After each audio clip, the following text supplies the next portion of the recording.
Pemirsa, beberapa waktu lalu, kelompok politikus Partai Golkar yang menamakan diri sebagai Poros Muda Partai Golkar menyatakan penolakannya terhadap koalisi permanen dan perlunya juga dilakukan percepatan sirkulasi kepemimpinan partai sesuai dengan ADART partai.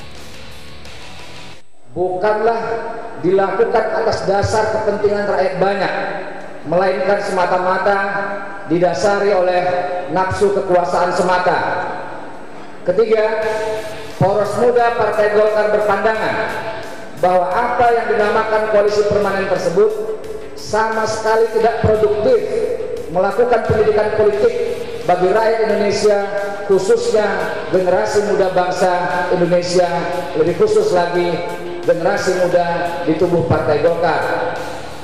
Keempat, Poros Muda menyesalkan hilangnya tradisi ilmiah dan kematangan rasional dalam memutuskan langkah-langkah politik berkaitan dengan komitmen kita semua untuk kepentingan dalam kehidupan berbangsa dan bernegara.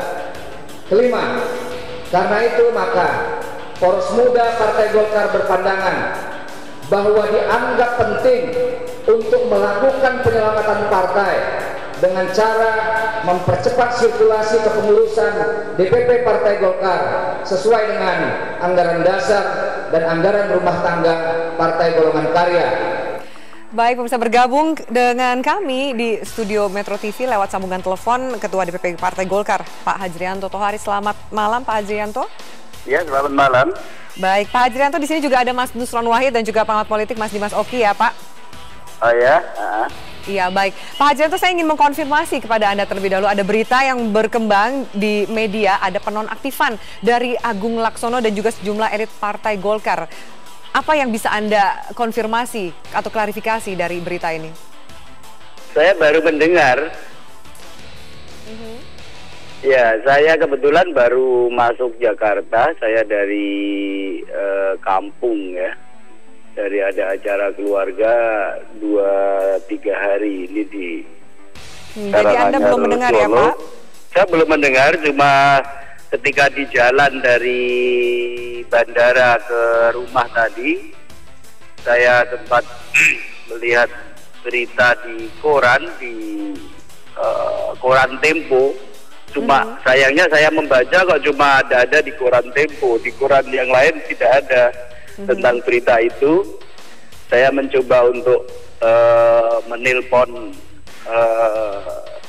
Sekjen DPP Partai Golkar untuk mengkonfirmasi kebenaran berita tersebut. Nyambung sebentar, tadi saya belum sempat menanya. Sekjen mengatakan pada saya bahwa nanti saya akan telepon balik, sedang di jalan gitu. Baik, jadi belum ada konfirmasi lebih jauh. Anda sebagai Ketua DPP Golkar juga belum mendengar informasi ini. Dan saya juga tidak melihat ada rapat-rapat tentang hal itu. Baik, Anda tidak melihat atau Anda belum dikabari atau Anda tidak diikutsertakan, Pak Hajrianto? Ya, yang pasti saya tidak mendengar ada rapat, tidak ada undangan rapat, sehingga keputusan penonaktifan tersebut juga tidak mengetahui sama sekali dan baru membaca di koran Tempo yang saya sebutkan itu tadi. Baik, Pak Hajrianto, ini saya mengkutip statement dari Pak Fadil Muhammad yang membenarkan adanya berita penonaktifan dari Agung Laksono dan juga ada statementnya yang mengatakan yang bandel-bandel itu perlu diseleksi untuk kemudian diberhentikan. Apa tanggapan Anda, Pak? Ya, Kak, seperti saya sampaikan tadi, sejauh keputusan tersebut diambil dari rapat, saya tidak mendengar ada informasi diselenggarakannya rapat sama sekali. Kalau rapat harian, saya kan sebagai salah satu ketua DPP Partai Golkar tentu juga diundang dalam rapat itu. Tapi ini tidak ada sama sekali, baik harian apalagi pleno gitu. Baik. Sehingga saya hanya bisa bertanya berdasarkan keputusan rapat apa kalau terjadi tindakan organisasi semacam itu gitu. Baik, Pak Hajrianto, terima kasih atas informasi dan juga waktu Anda untuk Metro Highlights. Mas Nusron, tadi kita sudah mendengarkan tanggapan dari Pak Hajrianto. Bagaimana menurut Anda? Memang ada yang merasa, Pak Fadel merasa membenarkan ada pertemuan di Kuningan kemarin malam, bahkan dikabarkan Abu Rizal hari ini akan bertemu dengan Agung Laksono, tapi ada satu sisi yang mengatakan tidak ada apa-apa. Ini kan prosesnya hampir sama dengan tanda petik pemecatan kami bertiga. Yang mana yang hampir sama prosesnya? Tidak pernah ada rapat sama sekali. Dan ini menandakan bahwa tidak sehatnya sistem pengelolaan dalam demokratisasi internal kepartaian di Golkar hari ini. Mekanisme rapat dan mekanisme pengambilan keputusan itu secara valid dan sahih tidak pernah dilaksanakan. Keputusan-keputusan penting organisasi tidak pernah melibatkan partisipasi publik, partisipasi konstituen, apalagi dan juga partisipasi pengurus. Hanya dikelola oleh segelintir dan sekelompok kecil elit oligarki daripada partai.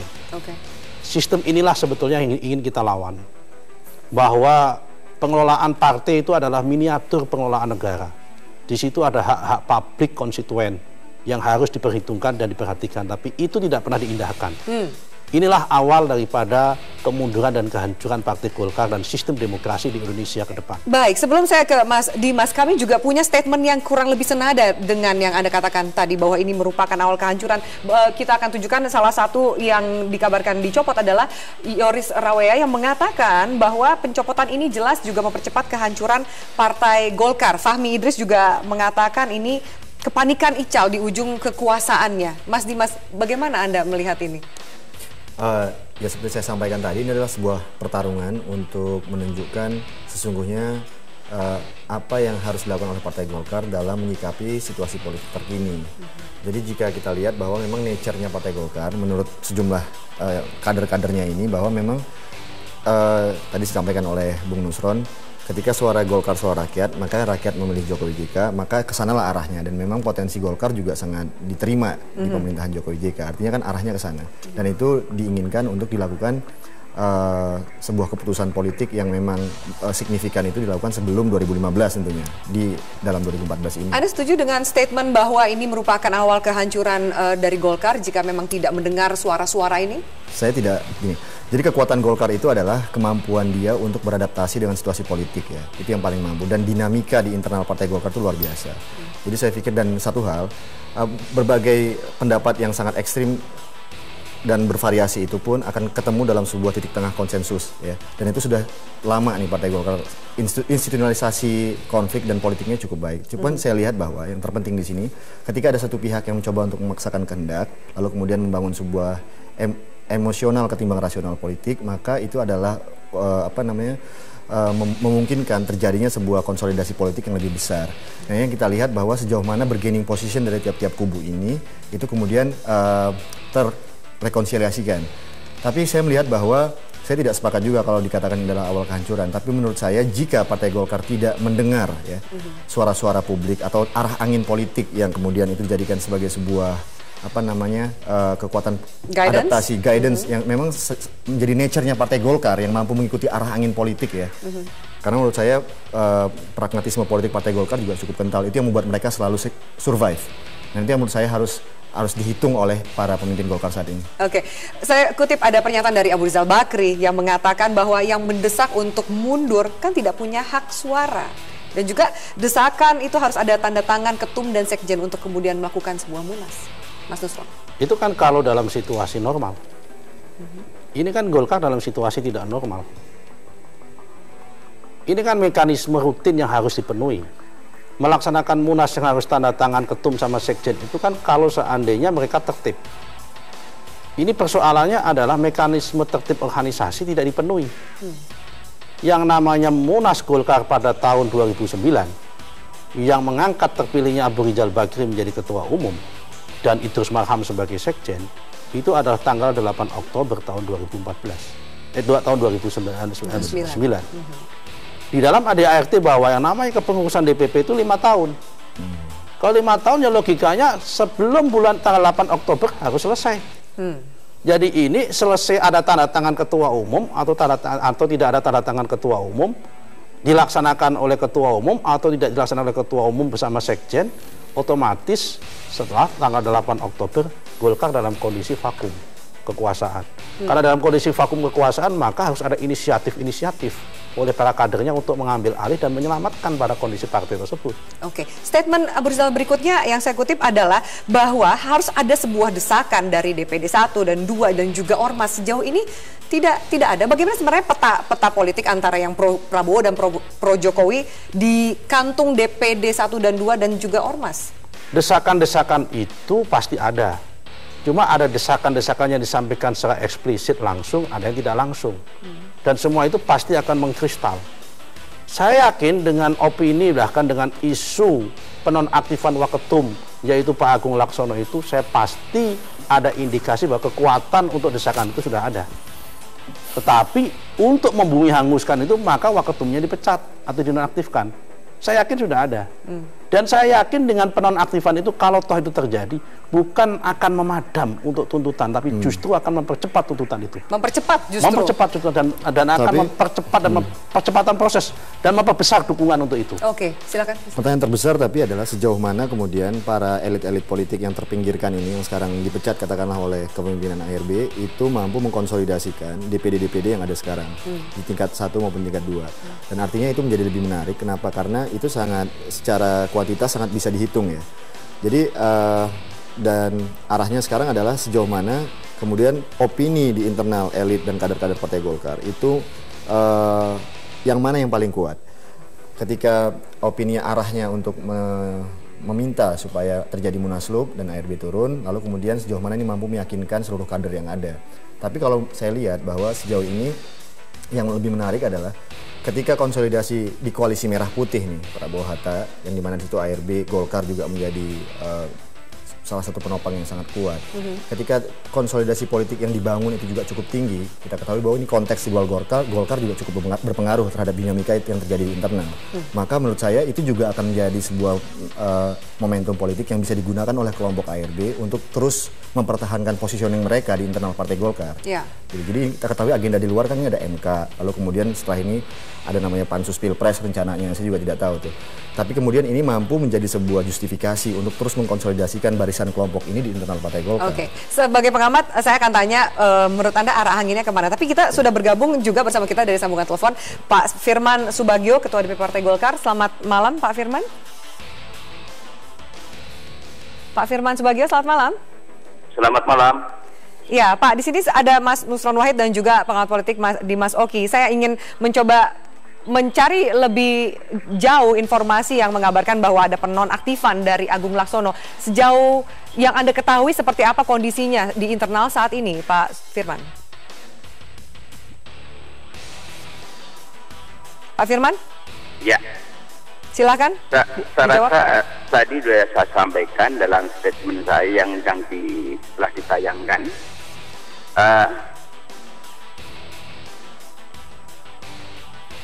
Halo, Pak Firman. Iya, ini suaranya agak delaynya panjang sekali nih.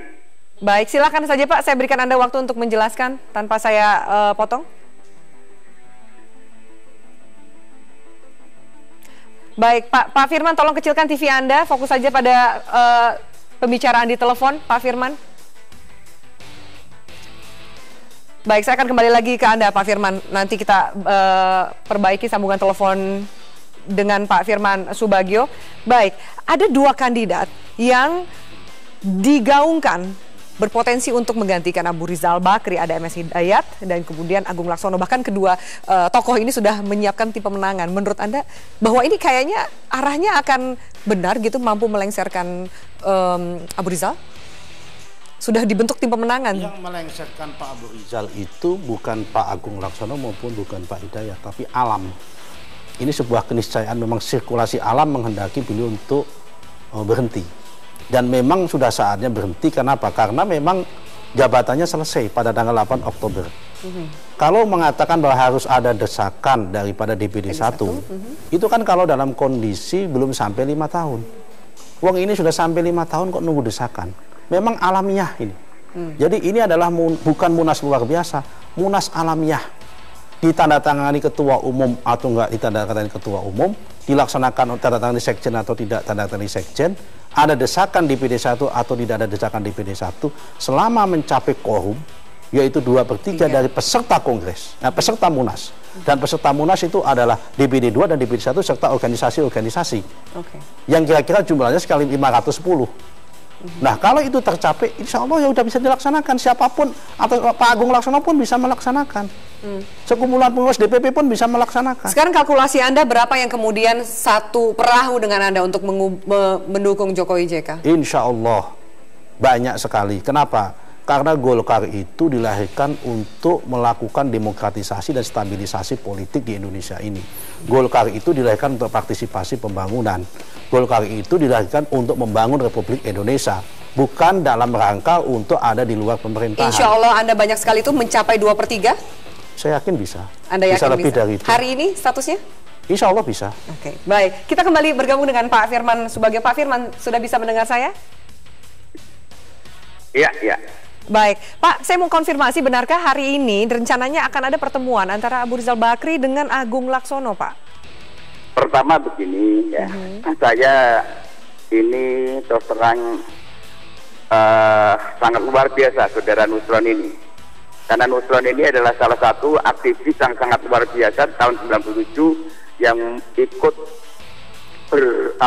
yang berkeinginan besar untuk ikut membubarkan Partai Golkar. Ini luar biasa. Membubarkan ya, Pak? Itu, saya ingin jelaskan bahwa kemarin memang ada rapat. Rapat yang dipimpin oleh Ketua Umum.